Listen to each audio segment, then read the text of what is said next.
Okay. Second video of The Sleepless God. No. Shit. Fuck. I messed up. But, no. Second, messed up a little bit. Second video of what if Percy Jackson had demon eyes. Now, when we left off, Percy Jackson hit a pole in his fucking face and passed the hell out. I mean, he just got knocked. As, let me get up. As the police officer, kind of still in that rush for him, put up the chains and grabbed him kind of more roughly. As the cloak around him is very still stable, and he kind of just opened his car and chucked him in and shut the car, and waited for the paramedics and the other police officer, and the paramedic came first. And now this you just see this very muscular man,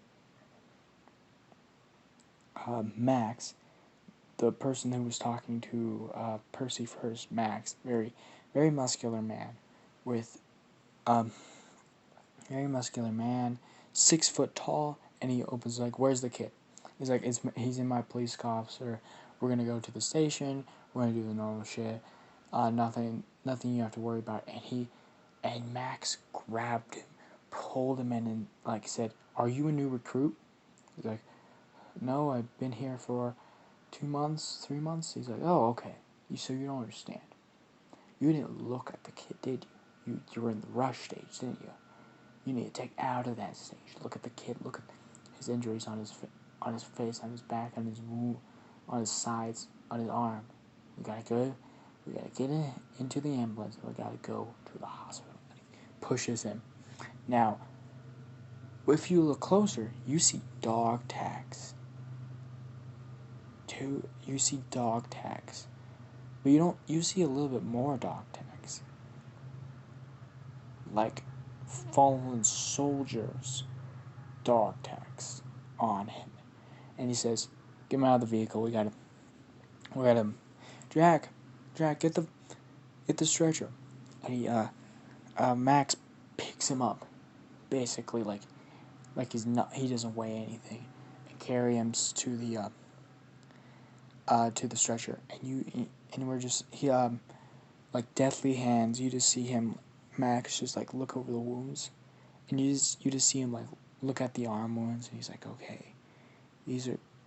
He kind of picks at this, he starts touching this, the moss. This basically, he's like, tree moss, something. It's very better than alcohol on the skin. It seems like it heals quicker. And he looks at the side, and he's like, okay. And you just see the teared up and ripped off shirt. He's like, what in the fuck have you been doing? And so he gets into the he puts him into the they put him in, and they said, okay, one police. He's like, Raymond, we need you. And Raymond is another police officer. Now he climbs in with the canine. Canine? Canine. Yeah, canine. Now the canine unit this canine unit, this was made for kids, and kids especially, kind of kids especially. It was made to track down humans. It was made not to check out drugs or anything. It was made to keep humans scent. It was mostly used to track down missing children and runaway children, but also it was used to comfort children that might be having trauma or other shit like that. So if they pop into the canine unit, and the canine instantaneously fucking looks at him and starts sniffing at his back. Now, the canine unit only sniffs at stuff that seems like badly injured wounds or scars that they might want to look at. He didn't even look at the wounds he looked at him, but he didn't even look at the arm wound or the side wound. He instantly went for the back wound, and Max was like, flip him over, and he's like, I don't know if that's a smart idea. Like Jack was like, I don't know if that's a smart idea or not. He's like, flip him over. Jack says, okay. So he takes off his cloak, and he gives it to Jerry. Jerry's the fucking cop. Gives him to Jerry. He flips him over, and he just takes off his shirt, and you just see fucking claw marks, like bear claw. If they like, okay, these must be like bear claws or something. But you usually see giant scratch marks. And Max leaves like a deathly hand, and he's like, these are wet marks. Some of these are wet marks, and some of these are burn marks. This kid had to been like abused or something.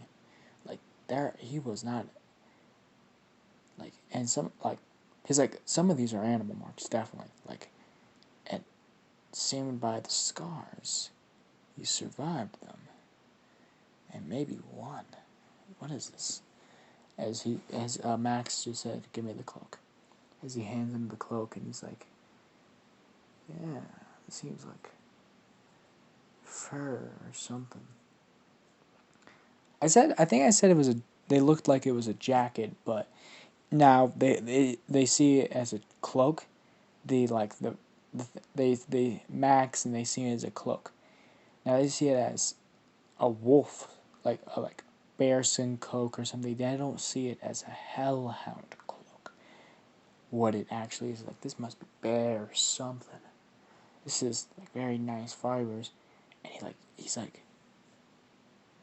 looks at the scars, he looks at the cloak. He's like, this boy might have been living out in the forest for 7, 8 years by now. He puts over the cloak over his back and says, we gotta check his vitals. We gotta go to the hospital.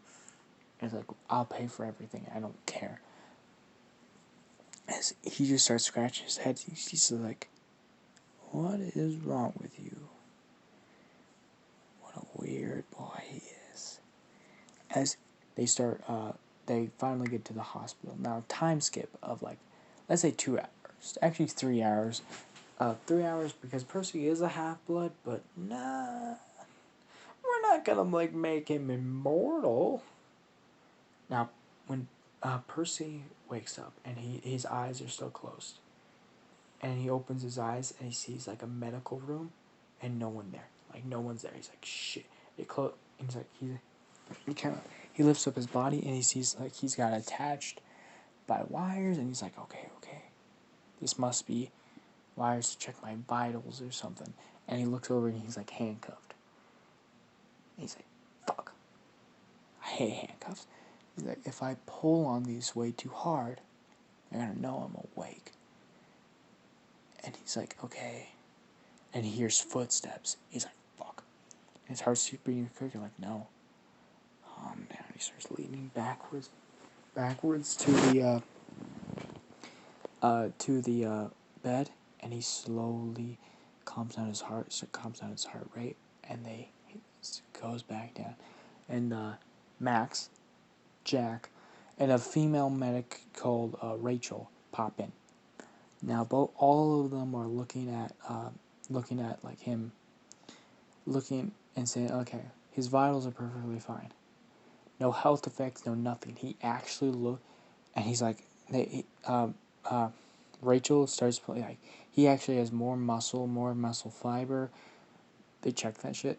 His blood looks perfect. They checked his blood too, and he's like, all of the shit that I would say a young boy who was like maybe tortured or abused doesn't show up. Like he doesn't look like he's underweight. He looks like he's been fed good actually, and maybe even like fed more than good. Like I don't know.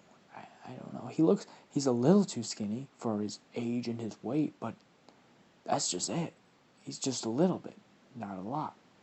And because of the way he was, because he's a half-blood, he's learned how to hunt. he's learned how to use his vines to hunt deer, and he learned how to hunt things that are bigger, stronger, and faster than he is. And the monsters that he fight is way bigger and stronger than any bear.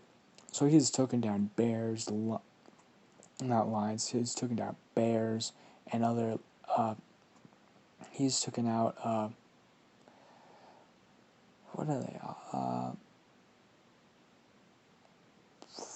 Bunch of deer. This might sound fucking crazy as shit, but he's taken down snakes for food. He's just lived off the environment, and that's like he's cooked it well, and his half-blood nature has kept him basically alive. Now, the doctors are just like, we don't know, like, and he's like, the only signs of damage on this kid that has been like long lasting, like there's no broken bones, maybe like fractured, but there's no broken bones. The only thing there are scars, and that's it. There's scars and scratches, and Max that says that shows he must be abused or something. He's like, yeah, but all of them, all those scars, healed. It's weird because usually there's like material loss, there's like muscle loss or something. There's something lost, like their skin, that our fibers are lost, or there's like muscle fibers that got ripped apart. None of that. None of that with this boy. All of his muscle fibers are perfectly fine. Everything is good.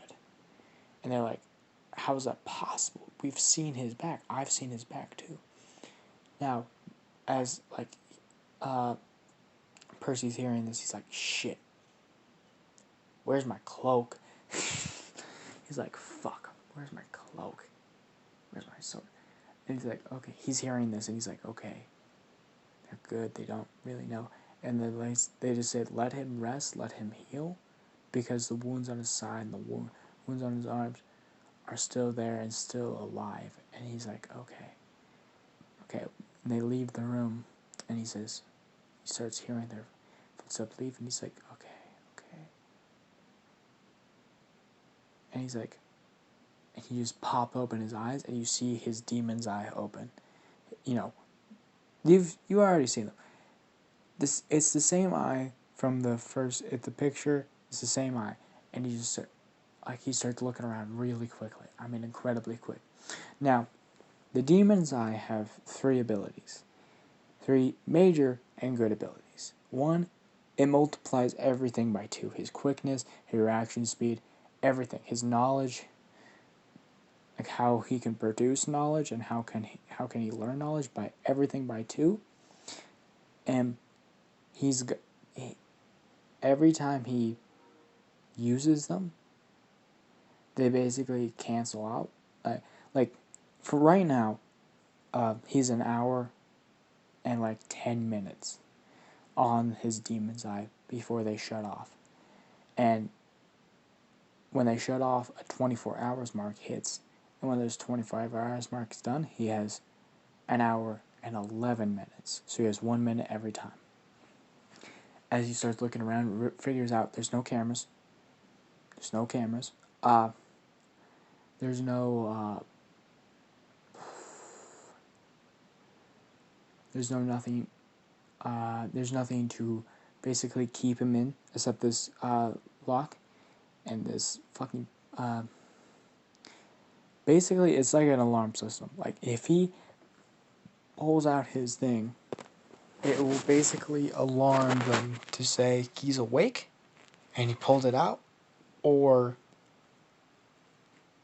his heart stopped. He's like, okay, we gotta do something with this. And he's like, okay. He grabs the pole and pulls it up, and he's like, that's a little difficult, and puts it onto the other side. And then he grows out like this little moss key, Wait, no, sorry, not that yet. He starts feeling around the hole, and he's like, okay. His eyes are still bright red, and he's like has this still slit, and he's like basically looking at it. He's like, perfect. He makes the moss key, like, and he grabs the pole. He reaches up, and he pulls himself up. He's like, they put me on fucking drugs. As he pinches the drugs because he doesn't know if he pulls it out there's another alarm, and he pulls it over and like moves the drug line and just rips it off with his teeth, like literally pinches it so no more drugs will come, and just rips off and just blood, just a bunch of basically like it's a mix of like sedatives and like painkillers, where it's like it should make him calm down, but like he's a half. Actually, he's like 75% half. But we will talk about that later in the story. It took him a while to affect him, and because he reacted so quickly, he doesn't like the amount of drugs now that he needs is still a good amount, but because he reacted so quickly, he just no more. So he grabs it and he starts like moving. It opens the door as he sees the doctor running past the hallway. He like shuts it and he's like, okay, second Billy should be good for this one. As he opens his eye, as his eyes says illusion, and a giant just like purple, no, yeah, purple sphere goes for 20 meters, 20 feet, and everyone in that 20 feet is now illusioned to see what Midoriya wants them to see, unless they break it, and mortals cannot break his own illusion. And basically what it is they just don't see him. As he opens the door and he just starts, like, he picks up the thing and he runs over to the, basically, there's only a little bit amount of people on this floor. So he basically runs to the stairs and he realizes, wait a second, where would my clothes be? Where would my shit be? As he kind of just like, okay, let me think about it. As he runs downstairs, he runs upstairs again to where he illusioned everything, and he goes to it, and he goes to a map, and he sees, and he's like, he starts like, looking at the map, and he's like, right there, and it basically just says, people's locker rooms, and it's basically like if you're gonna go into a surgery, you can put all your clothes in there, like all your like important shit in there, like the people who are like put all your shit in there because you're gonna be staying there in a couple days, and if you want your shit back, you can just grab it and you use it. But like they just put all that shit in there, go to the surgery, hopefully survive, get all their shit back. Now he's like, okay, what should I do? As he's like, okay. The illusion magic works for 15 minutes. Then I have to wait a minute for it to come back, or I can illusion again. Okay. Let's really think about this. And he's like, okay, I got an idea. As he pops open the vents, he runs back upstairs, takes off his clothes, so now he's butt naked. Basically runs into a runs into basically the lost and found. each floor has a lost and found, so he basically puts on like a fucking ugly ass t-shirt, really ugly ass pants, and puts over like a decent ish jacket, and basically climbs into the vents. And he starts shuffling, and he hears Max talking, and he stops, and what he hears is basically, I don't know what to do with this kid, man. And you just hear Jerry's like, well, we can't just, like adopt him or anything like that. It's just, it's just like you can't just adopt him or anything. He's like, I could, but I have to do some paperwork and I have to find the real parents or something like that. Those abusers. It's like I hate abusing parents. It's like and it says like he's not an abuser. He just doesn't know I'm alive.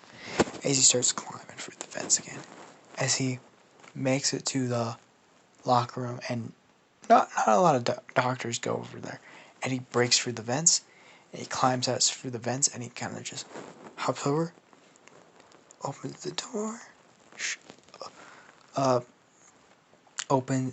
He it takes him a little bit because all the lockers are locked, but there's a name for the kid, just kid. It just named kid. He's like, that must be mine.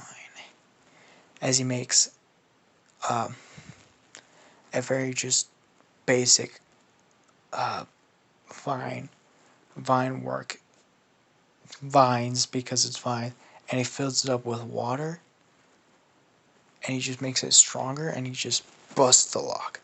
He opens the door and he finds, his vine knife, his little pouch where he keeps it, his jacket, his like cloak, his like his pouch where he keeps some of his stuff, and like what else did he have? He didn't really have anything. Oh yeah, he had his chain, all his like teeth and all that shit. Where they just saw like just a regular chain, it's a chain full of fucking monster shit. He puts that on. He's like takes off his shorts and put on his pants. He keeps the shirt on. He's like, this is ugly though. He grabs this necklace, and it had like this little. It's basically like a gem, and it's like this black aura, and you just see this like something circling around it. And he just puts this on. He says, "Black, I'm back. Calm down." And you see it slow down. He says, just kisses the gem. He says, "Ate," and he grabs his. He grabs a. He He shuts the locker door and he's like, well, I'm here. And he breaks another locker. He opens it up and he sees like country shit, like boots and and he's like, okay. And he sees like a hat. And he grabs that, he puts it on, and he just starts, and he grabs this some sunglasses, and he puts those on too, and he shuts the locker, and he tries to sham back his the broken lock, and he's like, this won't work, and he just fucking places it there, and he starts, he opens the door, and he starts scanning it out, and he starts walking, just start walking and start walking, until he made it to his exit. He's like, finally, I made it to the exit, and he's like, and Max started walking out, and he says, his eyes go wide as he says, "Kid, what are you doing?" As he looks over and he just says, fuck. As he sees Max, he doesn't need to see his face. He knows it's him. And he says, God damn it. And he looks at the kid and he starts running. As Percy pause time. That's the third ability. He can freeze time for 2 seconds. He opens the door and just starts fucking sprinting. And the 2 seconds are up, and fucking Max starts running after him, and because Max got tripped. Percy tripped Max the first time, so Percy doesn't really have like a fucking like great advantage over Max. Basically, they're the same speed because Max is a army man, and Percy's a half blood. He's just running. As you see a man who is with this Hawaiian t-shirt, still kind of skinny, but this man who with a Hawaiian t-shirt, sunglasses on, not balding, but still have good hair, with a truck, pull up and said, "Percy, get in the car." As he looks at this man and he says, "Dad?" As he says, yeah, it's me." And yeah, it's me. And he opens the fucking door and he fucking pops in. He shuts the door and starts driving off. He's like, "Well, this is kind of awkward, but..." He's like, he starts driving. He's a little angry. He's like, "I wish Susan told me about you, because then I would have known that she has died and she had a kid." And he starts gripping it, and he's like, "Percy, I'm your dad, AKA." And he's like, and he's kind of mad, and he's like, "Okay, I gotta explain something to you. I'm not a mortal man." And he's like, "I already know that." And he's like, "Then you know that I am the god of..." And he's like, Percy finishes his sentence, "the god of wine." And he's like, "Yes. And we're going to a summer camp that you will be safe, sound, and secure." And this is where we're ending the video off. You got fucking cliffhangered, bitches. You can't even handle me. Okay. But I hope you had a good time. Hope you really liked the story. I hope you will subscribe. And I hope you will like the video. And I hope you will comment for other ideas. I don't care. Give me some other ideas. Other animal. If you want me to do an anime, I'll research it and I'll get an idea thing. Thank you all for watching. Goodbye.